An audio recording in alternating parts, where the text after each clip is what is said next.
चलिए तो आगे बढ़ते हैं। तो अब है हमारा next major decisions by elected leaders. ठीक है, तो इसमें हम लोग एग्जाम्पल के हेल्प से चीज़ों को समझने की प्रयास करेंगे, चीज़ों को समझने की कोशिश करेंगे। तो यहाँ पे क्या बता रहे हैं हम लोग को, in Pakistan general Pervez Musharraf led a military coup in October 99, है कि नहीं। तो 1999 अक्टूबर 1999 में जो जनरल मुशर्रफ थे पाकिस्तान में, उन्होंने मिलिट्री रूल लागू कर दिया था और वहाँ की जो वहाँ पे जो लोकतांत्रिक तरीके से जो भी सरकार चुनी गई थी उसको उन्होंने खारिज किया और अपने आप को उस देश का चीफ एग्जीक्यूटिव घोषित कर दिया। ठीक है, बाद में उन्होंने इस डिजिग्नेशन को चेंज करके एज अ प्रेसिडेंट घोषित कर दिया कि वो वहाँ के प्रेसिडेंट है। और 2002 में जो है 2002 में उन्होंने एक यहाँ पे रेफरेंडम का मतलब है इलेक्शन, यहाँ पे जो रेफरेंडम है उसका मतलब है इलेक्शन। ठीक है, तो 2002 में एक इलेक्शन वहाँ पे इलेक्शन हुआ, जिसके बाद उनका जो अवधि था, जो कार्यकाल का अवधि था, वो 5 साल बढ़ गया। ठीक है, तो जो वहाँ की पाकिस्तानी मीडिया या ह्यूमन राइट्स ऑर्गेनाइजेशन या डेमोक्रेसी एक्टिविस्ट जो भी थे वहाँ पे, उन लोगों ने क्या कहा, ये जो इलेक्शन है was based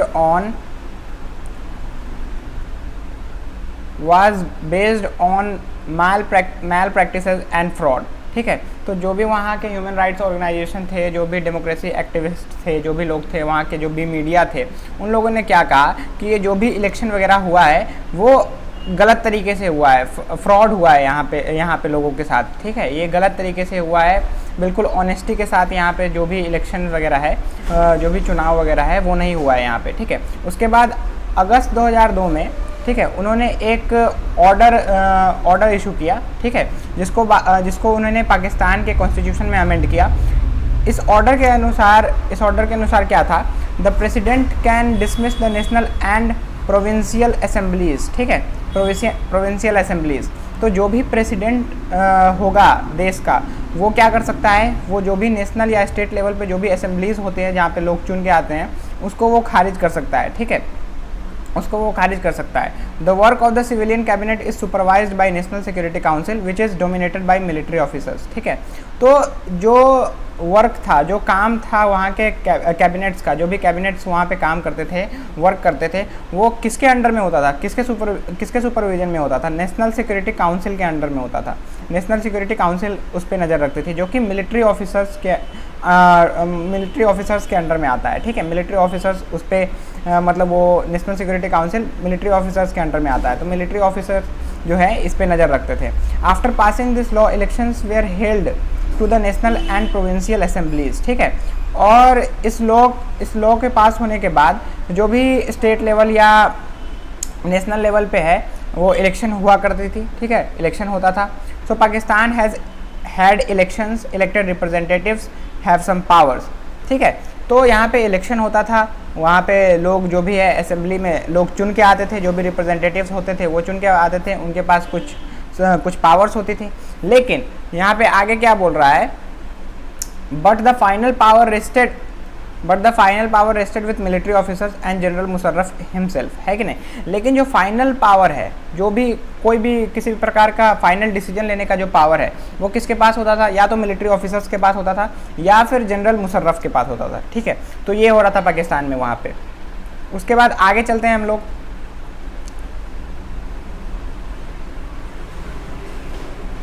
clearly there are many reasons why Pakistan under general Musharraf should not be called a democracy. ठीक है, तो हम लोग देख सकते हैं यहाँ पे किस प्रकार से चीज़ें हो रही हैं, इलेक्शन सही तरीके से नहीं हो रहा है, वहाँ का मीडिया जो भी ह्यूमन राइट्स एक्टिविस्ट वगैरह है, जो भी मीडिया है, ठीक है, तो वो लोग क्या बता रहे हैं कि ये जो इलेक्शंस वगैरह हो रहे हैं वो फ्रॉड तरीके से हो रहा है, या जो भी रिप्रेजेंटेटिव्स चुन के जा रहे हैं यहाँ पे लोग जिनको चुन रहे हैं उनके पास कुछ तो पावर है, लेकिन एक्चुअल पावर किसके पास है, मिलिट्री ऑफिसर्स के पास है या फिर जनरल मुशर्रफ के पास है। तो हम यहाँ पे देख सकते हैं कि यहाँ पे जो है सही तरीके से चीज़ें नहीं हो रही हैं, तो हम इसको डेमोक्रेसी नहीं कह सकते हैं, but let us focus on one of these. Can we say that the rulers are elected by the people in Pakistan, not quite, है कि नहीं। तो क्या हम लोग ये कह सकते हैं कि वहाँ पे जो लोग यहाँ वहाँ पे जो भी रूलर्स वगैरह हैं वो वहाँ के लोगों के द्वारा चुन के जा रहे हैं? बिल्कुल नहीं कह सकते हैं, है कि नहीं? क्योंकि हम तो देख रहे हैं कि अच्छा ठीक है, लोग चुनाव तो हो रहा है, लोग चुन तो रहे हैं रिप्रेजेंटेटिव को, लेकिन जो भी रिप्रेजेंटेटिव है, जो भी लीडर्स हैं जो चुन के जा रहे हैं लोगों के द्वारा, उनके पास कोई फाइनल पावर ही नहीं है, उनके पास उतना पावर ही नहीं है। जो फाइनल पावर है किसके पास है? जनरल मुशर्रफ या फिर मिलिट्री ऑफिसर्स के पास है, ठीक है। तो people may have elected their representatives to the national and provincial assemblies, but those elected representatives were not really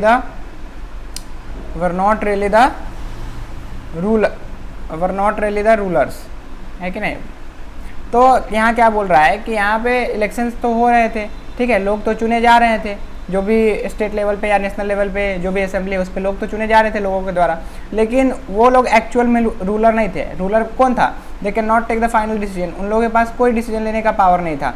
the power to take final decision rested with army officials and with general Musharraf, जो भी final decision लेने का power था वो किसके पास था? Army officials के पास था या फिर जनरल मुशर्रफ के पास था, ठीक है। तो यहाँ पे कहीं से भी जो रिप्रेजेंटेटिव है, जो भी लोग चुन के जा रहे हैं, उनके पास कोई अधिकार नहीं है, कोई उतना पावर नहीं है कि नहीं? वो कुछ नहीं कर सकते हैं। And none of them were elected by the people, और ये जो जनरल मुशर्रफ या आर्मी ऑफिशियल्स है, ये लोगों के द्वारा चुन के थोड़ी आए, ये तो अपने मन से कर रहे हैं जो भी कर रहे हैं, है कि नहीं?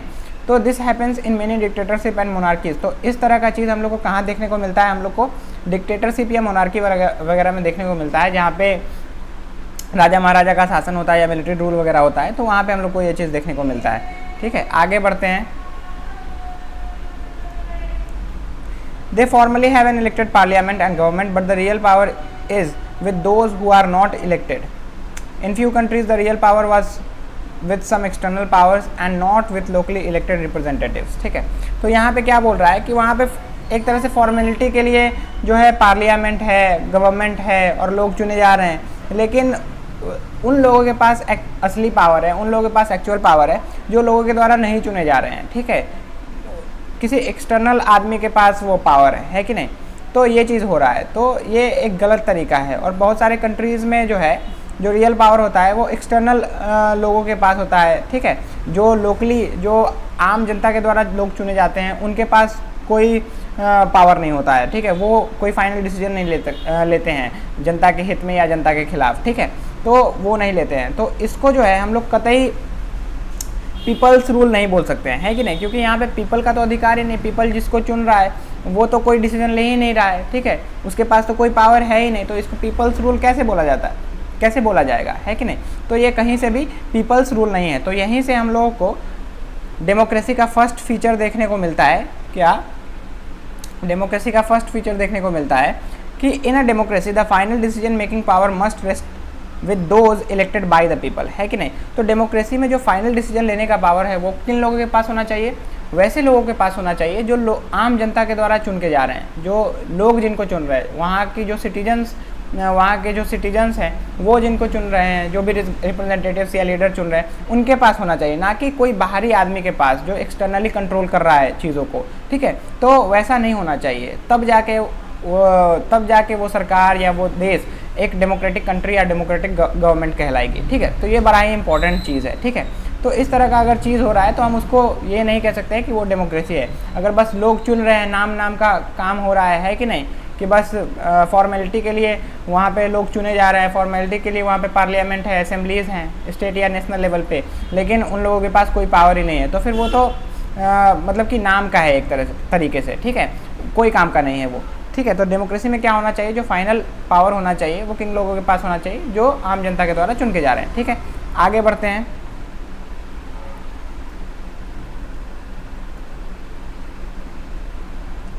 Free and fair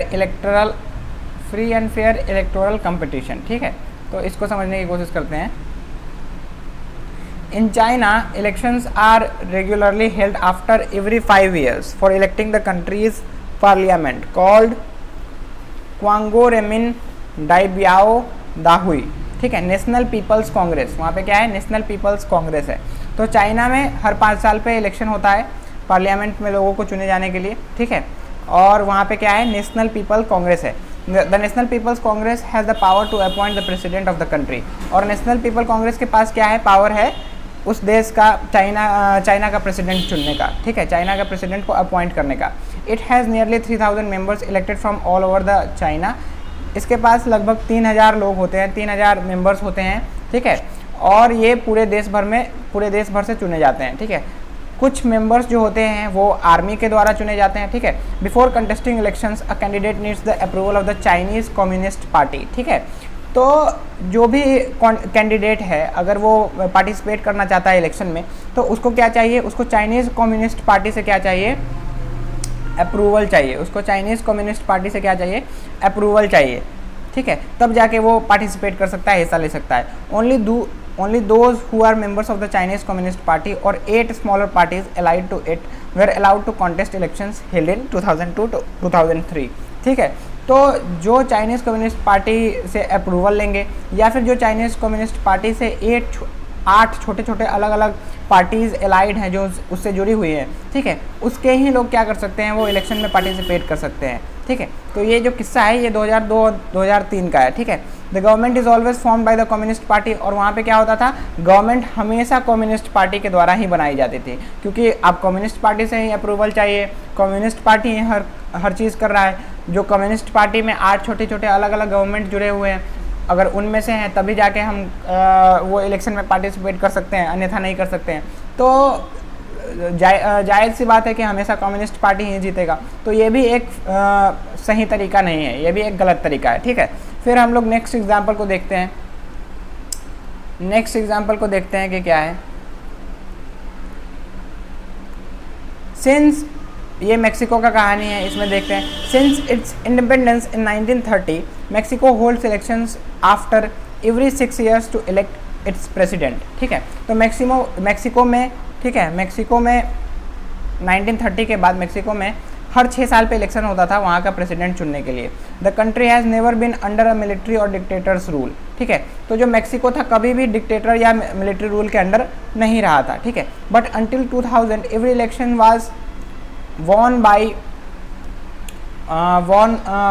a party called PRI, ठीक है। तो 2000 से 2000 से पहले, ठीक है, जो भी इलेक्शंस वगैरह होते थे उसमें एक ही पार्टी हमेशा जीतती थी। उस पार्टी का नाम क्या था, PRI, इंस्टीट्यूशनल रिवॉल्यूशनरी पार्टी। तो ये पार्टी हमेशा जीतती थी, ठीक है। अब क्या कारण था इसका, क्यों ये हमेशा जीतती थी, ये क्या बहुत ही ज़्यादा अच्छा काम करती थी उस देश के लिए, बहुत ही लोग इसको पसंद करते थे इस पार्टी को। इसके बारे में ज़रा जानते हैं कि क्या होता था ऐसा जो ये पार्टी बार बार जीतती थी, ठीक है। तो इसके बारे में हम लोग थोड़ा पढ़ेंगे।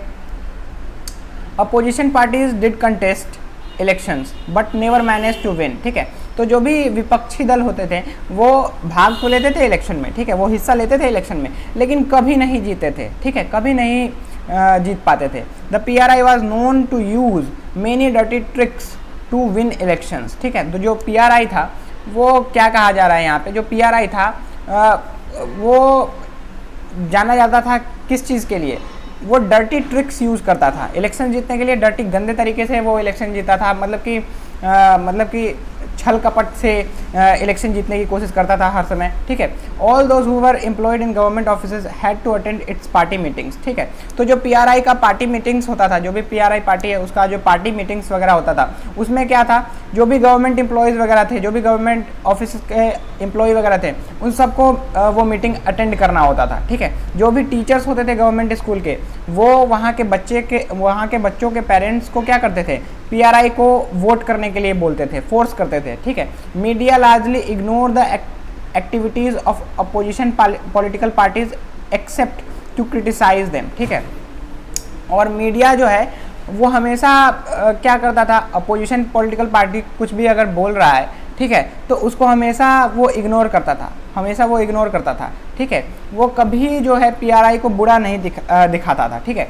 Sometimes the polling booths were shifted from one place to another in the last minute, ठीक है। और क्या होता था कि लास्ट मोमेंट में क्या होता था, पोलिंग बोथ का जगह चेंज कर दिया जाता था, ताकि जो भी वहाँ के लोग हैं उनको अपना वोट कास्ट करने में परेशानी हो, उनको अपना वोट डालने में परेशानी हो, वोट सही ढंग से नहीं डाल पाए। तो इस तरह की चीज़ें जो है वो वहाँ पे देखने को मिलती थी, ठीक है। तो the PRI spend a large some of money in the campaign for its candidates, ठीक है। और जो PRI पार्टी थी वो बहुत ज़्यादा पैसा खर्च करती थी अपने कैंपेन्स में, अपने प्रचार में, अपने प्रचार प्रसार में बहुत ज़्यादा पैसा खर्च करती थी अपने इलेक्शंस के लिए, ठीक है। Should we consider the election described above as examples of people electing their rulers, ठीक है। तो क्या हम ये जो भी एग्जाम्पल्स हम लोगों ने देखा है ऊपर में, ठीक है, मैक्सिको वाला, ऊपर चाइना वाला, तो क्या हम इसमें कह सकते हैं कि लोग जो है वो अपने रूलर्स को चुन पा रहे हैं, यहाँ पे वो अपने रूलर्स को सही ढंग से चुन पा रहे हैं, ठीक है। Reading this examples we get a sense that we can not, ठीक है। तो अगर हम सही ढंग से अगर इसको समझे, जहाँ तक हम लोगों ने समझा है अभी, तो हम लोग को पता लगेगा कि नहीं, यहाँ पे इलेक्ट तो किए जा रहे हैं, वो इलेक्शंस तो हो रहे हैं, लेकिन जो पीपल हैं, जो लोग हैं वहाँ के, अपने मन मुताबिक जो भी वो नेता चाहते हैं, जो भी वो रिप्रेजेंटेटिव चाहते हैं, उसको सही ढंग से नहीं चुन पा रहे हैं। वहाँ पे सही ढंग से इलेक्शंस नहीं हो रही है, और वहाँ पे जो भी रूलर्स हैं वो सही ढंग से इलेक्ट नहीं किए जा रहे हैं, ठीक है। There are many problems here in China, the elections do not offer people any serious choice,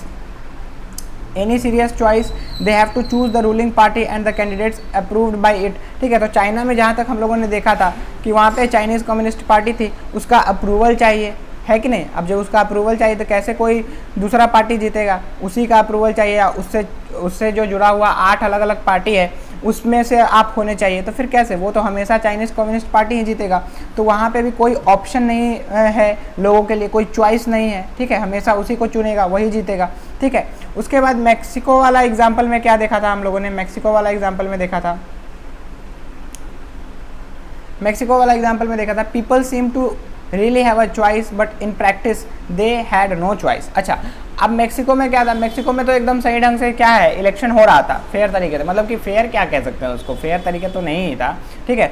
अब पीआरआई और अपोजिशन पार्टी जो थे वो पार्टिसिपेट करते थे इलेक्शन में, ठीक है। जो विपक्षी दल होता था और जो पीआरआई होता था वो पार्टिसिपेट करता था इलेक्शन में, लेकिन पीआरआई गंदे तरीके से छल कपट करके, ठीक है, वो फ्रॉड करके क्या करता था, वो जो है वो इलेक्शन जीत जाता था हमेशा। जो भी गवर्नमेंट एम्प्लॉयज़ है उसको फोर्स करता था अपना पार्टी मीटिंग अटेंड करने के लिए, जो भी गवर्नमेंट टीचर्स वगैरह थे उसको बोलता था, जो भी बच्चों के पेरेंट्स हैं उनको फोर्स कीजिए पीआरआई को वोट डालने के लिए। तो इन सब और बहुत ज़्यादा पैसा अपने कैंपेन में खर्च करता था। जो भी मीडिया चैनल्स वगैरह थी, जो भी मीडिया वगैरह थी, वो इग्नोर करते थे अपोजिशन के बातों को, विपक्ष दल के बातों को वो इग्नोर करती थी, है कि नहीं।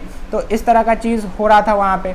तो अगर हम सही ढंग से देखें तो यहाँ पे भी पीपल के पास कोई चॉइस नहीं है, ठीक है, क्योंकि जो पीआरआई है कोई ऑप्शन ही नहीं छोड़ रहा है, वो हमेशा गलत तरीके से इलेक्शन जीत जा रहा है। अगर लोग चाहे भी उसको हटाने का, तो वो हटा नहीं सकते, क्योंकि वो इस तरह का माहौल बना चुका है वहाँ पे, इस तरह का वो माहौल बना देता है हमेशा कि जो है लोगों के पास कोई ऑप्शन ही नहीं बचता है कि नहीं, लोगों के पास कोई ऑप्शन ही नहीं बचता है। तो इस तरह की चीज़ें वहाँ पे हो रही हैं, ठीक है।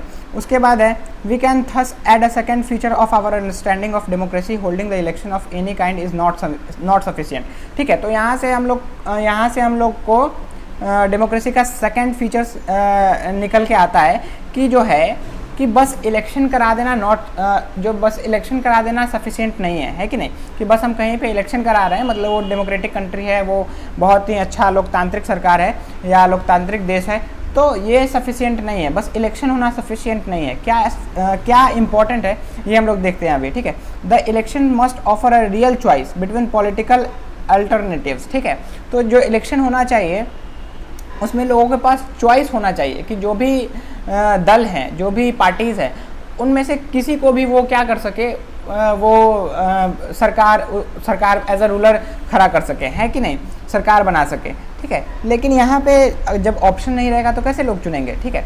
And it should be possible for people to use this choice to remove the existing rulers, ठीक है, इफ़ दे विश सो, ठीक है। तो पीपल के पास, जो लोगों के पास ये अधिकार होना चाहिए कि अगर लोग चाह रहे हैं कि जो एग्जिस्टिंग पार्टी है, जो अभी काम कर रही है पार्टी, है कि नहीं, अगर वो उनको पसंद नहीं आ रहा है, ठीक है, तो वो उनको हटा सके, उनके पास ये ऑप्शन होना चाहिए, ठीक है, ये उनके पास ऑप्शन होना चाहिए। तो बस इलेक्शन करा देना इंपॉर्टेंट नहीं है, इस तरह का फेयर चॉइस होना चाहिए लोगों के पास। अगर लोगों को कोई सरकार पसंद नहीं आ रहा है, ठीक है, अगर मान जैसा कि हम अपने देश में देखें, अगर बीजेपी है या कांग्रेस है जो भी है, तो अगर लोगों को बीजेपी पसंद नहीं आएगा तो फिर वो बीजेपी को वोट नहीं देगी, तो कांग्रेस का सरकार बनेगा। कांग्रेस पसंद नहीं आएगा तो कांग्रेस को वोट नहीं देगी, बीजेपी का सरकार बनेगा। तो इस तरीके से चीज़ें होनी चाहिए, ठीक है। उसके बाद क्या है आगे, तो यहाँ से हम लोग क्या देखते हैं, अपना सेकंड फीचर क्या है हमारा, कि a democracy must be based on a free and fair election where those currently in power have a fair chance of losing, ठीक है।